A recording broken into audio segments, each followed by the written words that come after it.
All right. Going to break that one in two, I guess A and B. All right. 1632, Ring of Fire. Just continue reading here. Just recap a little bit. Okay, not John Chandler Simpson. I propose myself as the chairman of the emergency committee. I realize I'm not well known to most of you, but since I'm certain that I am better qualified than anyone here, I have no choice but to put myself forth for the position. I've been the chief executive officer of a major corporation for many years now, and before that I was an officer in the United States Navy, served in the Pentagon. Next to him, Mike heard Frank Jackson mutter, "Gee, what a self-sacrificing gesture." Mike repressed his own snort of derision. Yeah, like Napoleon volunteering to take the throne, for the good of the nation, of course. Quickly, he scanned the faces in the crowd. Mike could detect some signs of resentment at a stranger's instant readiness to take command, but not much. In truth, Simpson's decisiveness was obviously hitting a responsive chord. People floating in the water after a shipwreck are not inclined to question the origin of a lifeboat, or a life preserver, or the quality of its captain, so long as the man seems to know what he's doing and has a loud voice. He brought his attention back to Simpson. First thing is to seal off the town, Simpson was saying. Our resources are going to be stretched tight as it is, very tight. We're going to have to cut back on everything, people, down to the bone. We certainly aren't going to have anything to spare for the refugees who seem to be flooding into the area. Mike saw Simpson cast a quick glance toward him and his little cluster of coal miners. Simpson's face was tight with disapproval. Over the past 3 days, Mike and his coal miners had made no effort to drive away the small army of refugees who were beginning to fill the surrounding woods. Once he was satisfied that a new group was unarmed, Mike had tried to coax them out of hiding, with no success so far, except for one family, which had taken shelter in the town's outlying Methodist church. I say it again, Simpson drove on. We must seal the border. There's a tremendous danger of disease, if nothing else. Simpson pointed an accusing finger at the south wall of the gymnasium. The banners hanging there proudly announcing North Central High School's statewide football championships 1980, 1981, and again in 1997 seemed to be surrogates for his damnation. Those people, he paused. The pause, as much as the tone, indicated Simpson's questioning of the term people. Those creatures are plague carriers. They'll strip us of everything we own like locusts. It will be a toss-up, whether we all die of starvation or disease. So, and I want to just make a quote here, or make a comment. I think you should see the picture here. That is a quote, or that is like an exact quote from what survivalists are going to be saying and are saying and have been saying for decades across this country. All right. Mike found himself marching toward the podium. He felt a little lightheaded, as he always had climbing into the ring. Old habit forced him to ignore the sensation, drive it out, bring his mind into focus. The lightheaded sensation was not nervousness so much as sheer nervous energy and anger, he realized. That, too, he drove aside. This was no time to lose his temper. The effort of doing so brought home to him just how deeply furious he was. Simpson's last few sentences had scraped his soul raw. First thing we do, we put the lawyers and the suits in charge. Then we hang all the poor white trash. Yeah. As he approached the podium, he caught sight of James Nichols standing next to his daughter. Oh yeah, string up the ends too while we're at it. James Simpson is black. The image of a beautiful face came to him, and fry the kikes, of course. All right. I'm just going to read it as it is here. He was at the podium. He forced Simpson away from the microphone with his own equivalent of assertive self-confidence. And if Mike's aura carried less of authority and more of sheer dominance, so much the better. I agree with the town council's proposal, he said forcefully. Then even more forcefully, and I completely disagree with the spirit of the last speaker's remarks. Mike gave Simpson a glance, lingering on that long enough to make the gesture public. We haven't even got started, and already this guy is talking about downsizing. The gymnasium was rocked with a sudden explosive burst of laughter. Humor at Mike's jest was underladen by anger. The crowd was made up in its big majority of working-class people who had their own opinion of downsizing, an opinion which, unlike the term itself, was rarely spoken of in euphemisms. Mike seized the moment and drove on. The worst thing we could do is to try to circle the wagons. It's impossible anyway. By now there are probably as many people hiding in the woods around us as there are in this town. Women and children, well over half of them. He gritted his teeth, speaking the next words through clenched jaws. If you expect mine workers to start massacring unarmed civilians, you damn well better think again. He heard Darrell's voice somewhere in the crowd. Tell him, Mike, and then next to him, Harry Lefferts. Shoot the CEO! Another laughter Another laugh rippled through the gym, harsher, less humorous. The title Chief Executive Officer for most of that blue-collar crowd vied in popularity and esteem with Prince of Darkness. The four horsemen of the apocalypse rolled into one, wearing a Brooks Brothers suit and holding a pink slip in his hand. Sorry, no room in the Ark for you. Nothing personal. You're just useless in today's wonderful global economy. Another allusion to the survivalist mentality. We don't have any room in the Ark for you. I only built an Ark big enough for me and my wife and my 2 kids. Everybody else can go to hell. Nothing personal. You're just useless. I don't have any need of you. Oh, you're a doctor? Oh, you're not a lawyer. You're a plumber, an electrician, a farrier. You know how to do metal work. You're a blacksmith. Sorry, don't need you. That's a little extreme, but the point being is that most everybody has, and people are gonna, yes, a lot of people are gonna die, and a lot of people ain't gonna make it because they were dumb.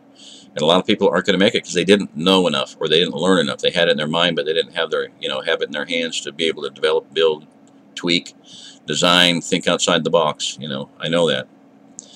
All right, let's just get back to the story here. Mike built on that anger and drove on. His whole approach is upside down and ass backwards. Seal off the town, and then what? He swept his hand in a circle. You all heard what Greg said earlier. He estimates the disaster, the ring of fire, yanked an area about 6, maybe 7 miles in diameter with us. You know this countryside, people. We're talking hills mostly. How much food do you think we can grow here? Enough for 3,000 people? He let that question settle for a moment. Simpson started to say something, angrily pushing toward the microphone. Mike simply planted a large hand on the man's chest and pushed him back. Simpson stumbled as much from the shock of being manhandled as the actual shove itself. Don't even think about taking this microphone from me, big shot, growled Mike. He hadn't intended the statement to be public, but the microphone amplified his words through the gymnasium. Another laugh came from the crowd. Almost a cheer, actually, as if they were applauding a dramatic slam dunk by the high school's favorite player. Mike's next words were spoken softly, but firmly. Folks, we've got to face the truth. We're here, and we're here to stay. Forever. He paused. Forever, he repeated. We can't think in terms of tomorrow or the day after or even the next year. We've got to think in terms of decades, centuries. Simpson was gobbling something. Mike ignored him. Drive on, drive it home. We can't pretend those people out there don't exist. We can't drive them away. And even if we could, we can't drive away the ones who will come next. He pointed a finger at Melissa Maley, the high school's history teacher. You heard what Ms. Maley told us earlier. We're smack in the middle of one of the worst wars in history. The 30 Years' War, it's called. Not halfway into it from what she said. By the time this war is over, Germany will be half destroyed, 1/4 of its population. That includes us now, here, because we're here in the middle of it, dead and buried. There are gigantic armies out there roaming the countryside, plundering everything, killing everything. And again, what a crystallization of what is going to happen in America. I mentioned in the book, There Is No Death. And in that book, this woman saw that what killed most of the people in this country, the United States, in the near future, was marauding, plundering armies, just killing, just to be killing. Not killing for food, not killing for land, not killing for wealth, not killing for HD TV. Killing just to be killing, mindless, zombie-like killing. Watch World War Z. Brad Pitt. I mean, I heard a Christian guy, the Watchman's Cry, I think, said, that's what I see. That's what I've envisioned. That's what I see in vision. All right. We've seen it with our own eyes. Our police chief's lying on his bed, in his bed with half his shoulder blown off. He glanced at Lefferts up in the stands. The young miner was easy to spot because of his bandages. If Harry had any sense, he'd be lying in bed too. Another laugh rang through the gym. Lefferts was a popular young man, as much for his boundless energy as anything else. Mike turned and pointed to Rebecca. She and her father were almost massacred. Robbery, rape, and murder. That's standard operating procedure for the armies roaming this countryside. You don't believe me? He demanded. He gestured angrily at the door leading out of the gym. Ask the farmer and his wife we barely kept alive. They're not 30 yards from here in a makeshift hospital we set up in the school. Go ahead, ask them. Simpson was still gobbling. Mike turned to him, snarling. I guess this clown thinks we can keep those armies off by blowing hot air on them. Another roar of laughter. Most of the crowd was with him now. Mike could sense it, rooting for the home team if nothing else.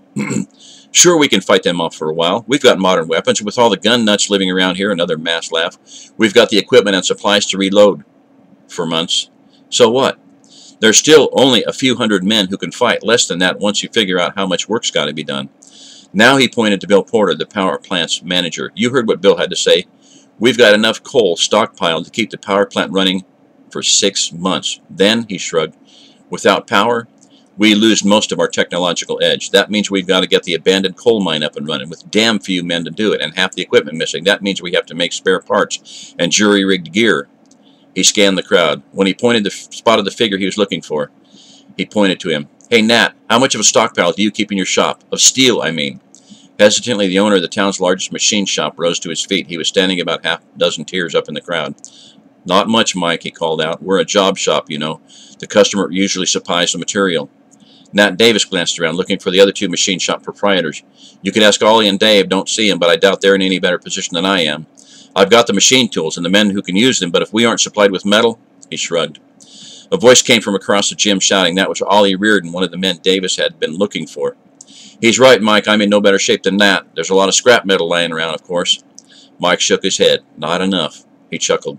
And most of it's in the form of abandoned cars in the junkyard or somebody's backyard. Have to melt them down. He emphasized his next words by speaking slowly. And that means we have to build a smelter. With what? And who's going to do the work? He paused, allowing the words to sink in. Simpson threw up his hands and stalked angrily back to his seat. Mike waited until Simpson was seated before he resumed speaking.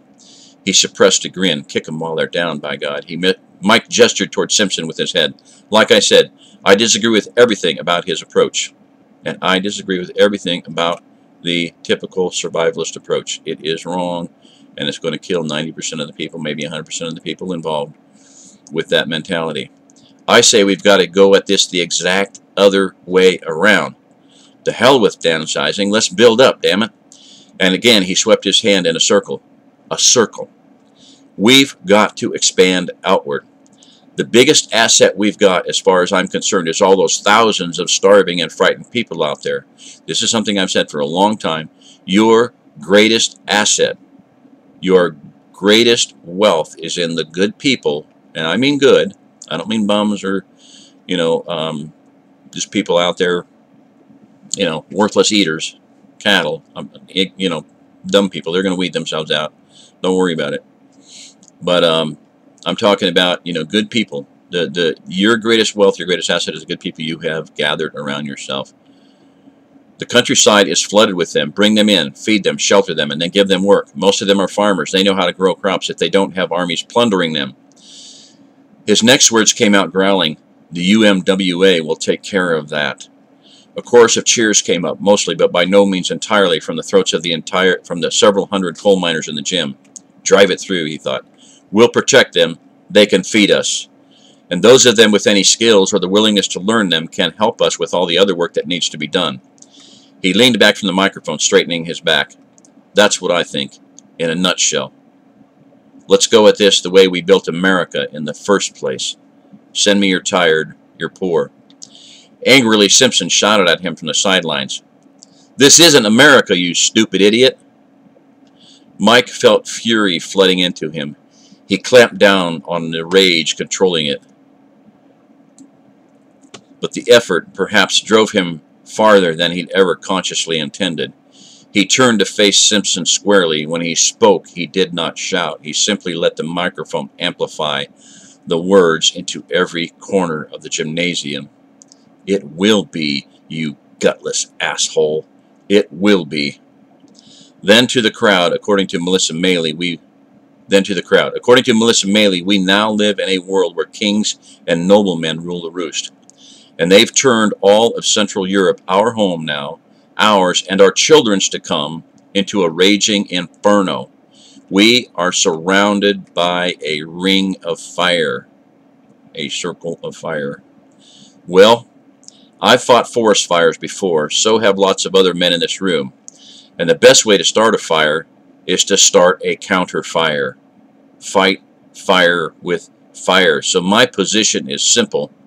I say we start the American Revolution 150 years ahead of schedule. There you go. Alrighty. I don't know how I can, what I can say after that, so I think I'll just sign off here unless there's something else on here I want to say, and yeah, that was my Ring of Fire thing. So go to the site, Bayan books, link will be down below. There's a whole world this man concocted, and there's, like I said, there's a whole series. I've only read the first one. I'm afraid to get into the other ones because time-wise, you know, there's 1632, 1633, 1634, 1635, and all kinds of other books written by other authors. I don't know. There could be 100 books written on this, you know, in this world, the 1632 world. So, but that in a nutshell really crystallizes a lot. That is what we're faced with. We cannot execute people who just because they're hungry. They may starve to death. We may, you know, there's going to be cases where, okay, here's a can of beans and here's a book of matches or a lighter, and you know, here's a little old pot that I have. You know, we can help people without shooting them. The whole premise of the Well-Fed Neighbor Alliance is Galen is a, you know, Gandhian pacifist. I'm not going to comment any further on that, but the idea is very solid. The best defense in hard times is a well-fed neighbor, and that's exactly what this man was proposing here. The best defense in hard times is a well-fed neighbor, and we're the well-fed neighbor. These people know how to grow food. They're farmers. Let's help them. Let's put our resources together, and you know, we can protect them. They can feed us, or vice versa, whichever side of that picture you're on. But we need technology. We need the capability to build things. We need the we need everything that is involved with maintaining, and I'm not saying 20th century, 21st century civilization, but you know, you need the ability to build things, create things, design things, keep sanitation going, this food production, everything, and that's, you know, I'm building up this my YouTube channel, and I'm thinking what I'm going to probably do with it is use it as a jump off point for, you know, I don't know, I don't have the time to do it, but you know, here's my idea, you know, an OzArk Refugium University, and go into even more categorizing and more developing pigeonholing that I'm doing already. But I don't know. I don't know how to do that. I don't know how to get my subscriber count up. I don't know how to do virtually anything on YouTube. I'm doing what I can do. I call my daughter and ask for a little bit of help, my granddaughter, and I don't know. I need, you know, there's a limited amount of time I have to read stuff, learn stuff, how to do stuff. As I said before, opening statement, I think IR Technotard. I don't really know how to do it, and I don't know what I'm doing, but I'm doing it. So, anybody wants to pitch in and help, that'd be nice. Need to get the message out there, and it's going to happen sooner or later. But you know, organization. It's what one of the ladies saw in this how to get There Is No Death book. You know, there was organization. Organization is critical. Compartmentalization of information is critical. Knowing how to, you know, use it is even more critical. Knowledge is power, not necessarily. Knowledge is power, but only to the mind capable of understanding it, and the willing, capable to making the decision to put it into action. So, I don't know. I want to get a blog site up with my writings there. I want to get do some blogging, you know, podcasting. I'm doing blogging now, whatever. I don't even know the right terms. And then a fundraiser. I want to actually have it in place where people can send money, so we can start building healing centers and opening healing centers and opening, if you want, I don't want to call them refugee camps, but you know, soft landing places for people, so they can come in, get their feet on the ground, and start over. Churches are going to be doing that, certainly. Every church that when they eventually pull their heads out of their asses, hear that loud pop. We're going to hear a lot of loud pops in this country before long, but in a lot of cases it's going to be too late for many people. But every church, every hospital, every, you know, community center, every Elks Lodge, and you know, all the, you know, Lions clubs, and I don't know, every organization can be put to work helping. But I want to see a organizational system put in place for places for people to start off from, come to, and then get their feet on the ground and get resettled and get in, find their niche, find their job, find their vision, find their thing to do. So their part to play in the puzzle. They're to be part of the solution, not part of the problem. That's the whole thing. So it's a big idea. It's a big ring. It's a big circle. It's a 240-mile diameter circle. And looking at the rivers, boy, I was Googled in on those. They're squiggly. I said a 1,300-mile long moat. Nah, it's more like, probably 25, probably a 3,000-mile moat around the area, because you have for every linear foot, you've got about three times the distance. The Missouri, it's like a series of U's. It's like a radio wave. It's like an alternating current wave of energy, a 60 hertz wave. Amazing. A lot of coastline there. But burn your bridges. Cut your losses, burn your bridges. You better do it now. So let me go to that real quick here.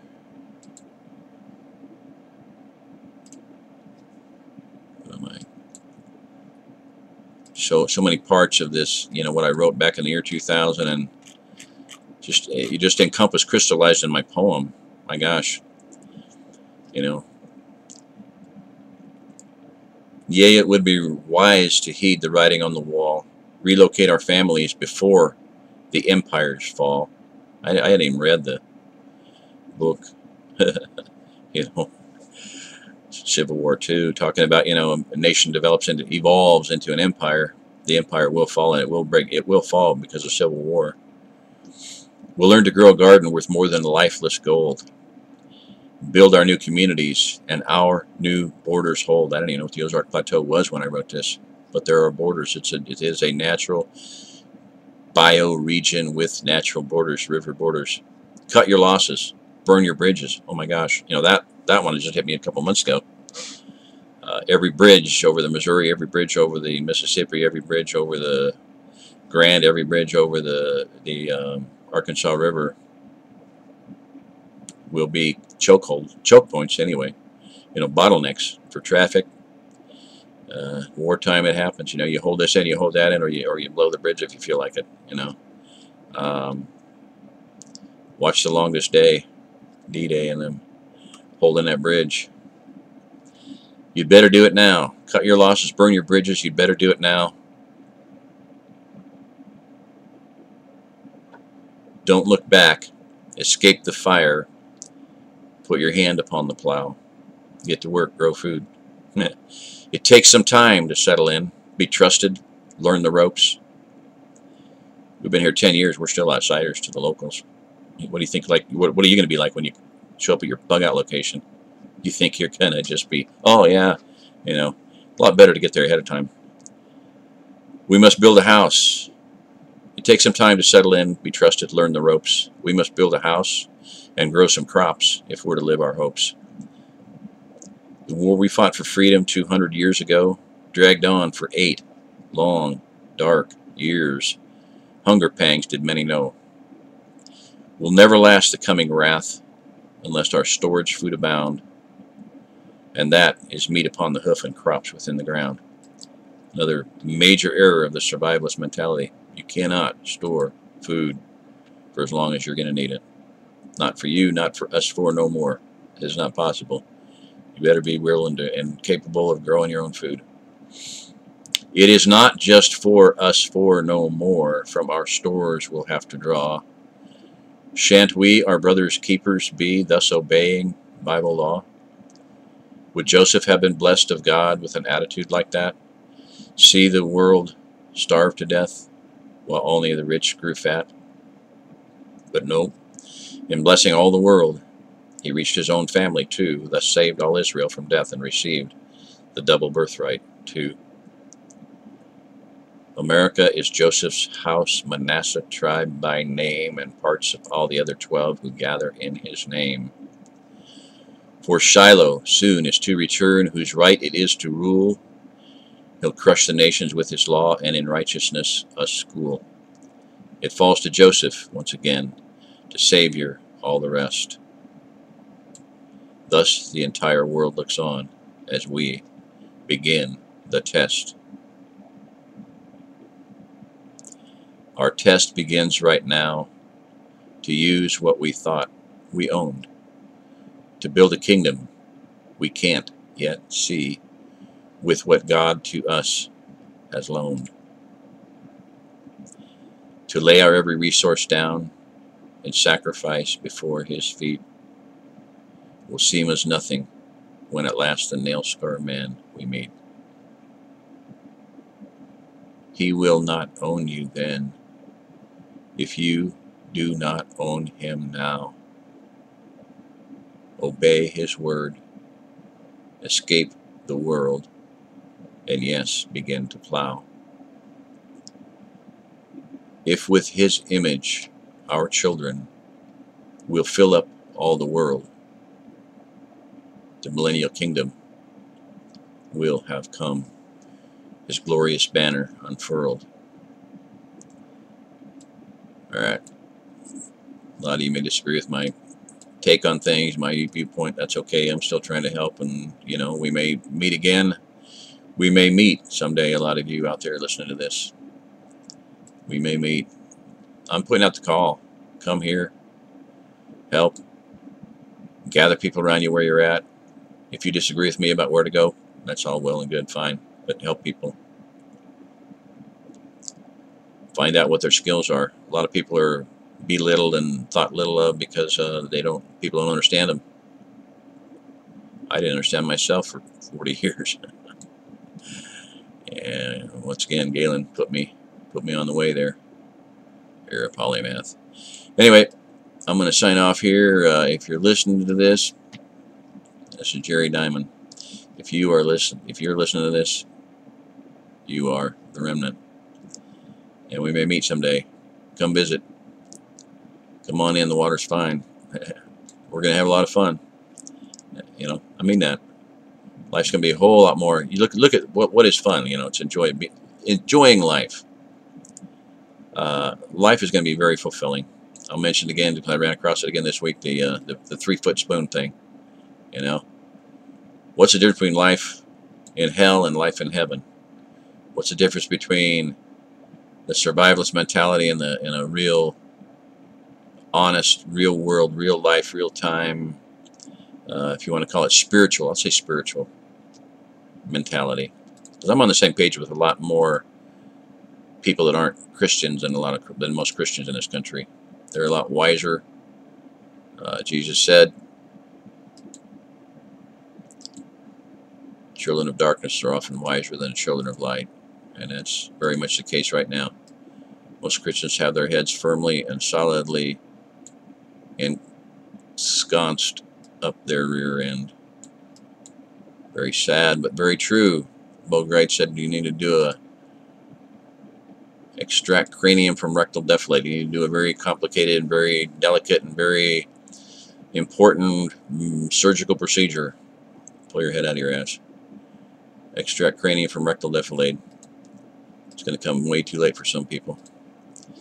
So anyway, that's it. Crystallize it all in a nutshell.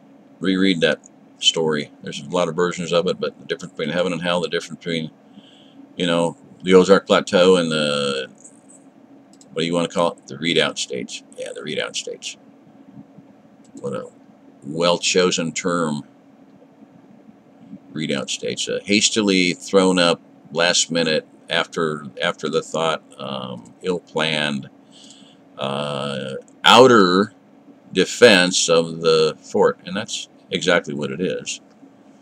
Late in the game, hey, we're going to the Super Bowl. Yeah, let's change plans. Let's change our game plan. Let's get a new coach. Let's put in a new quarterback. Oh, let's put in a rookie quarterback. Let's put in a guy that don't have no experience at all. Yeah, and then go to the Super Bowl. That's what they're doing. Anyway, readout states versus the OzArk Plateau. You have a really different mindset. It is the 3-foot spoon scenario. Us 4 no more. That's hell. That's going to be hell. It's going to be hell for people. It's not a good situation, not a good way to approach life. They're not going to share, and that's going to turn into hell for them, as well as hell for the people that they're not going to share with. Galen Chadwick in our scenario here, OzArk Plateau, is to, you know, well-fed neighbor. Best defense in hard times is a well-fed neighbor. Well, and again, done here. This is Jerry Diamond. If you're listening to this, you are the remnant. Come visit, move here, relocate. I'm putting out the call. Get here. Come here and be part of the solution, not straggling later, having lost everything except the shirt on your back, and be part of the problem. Be part of the solution, not part of the problem. Drive now or walk later.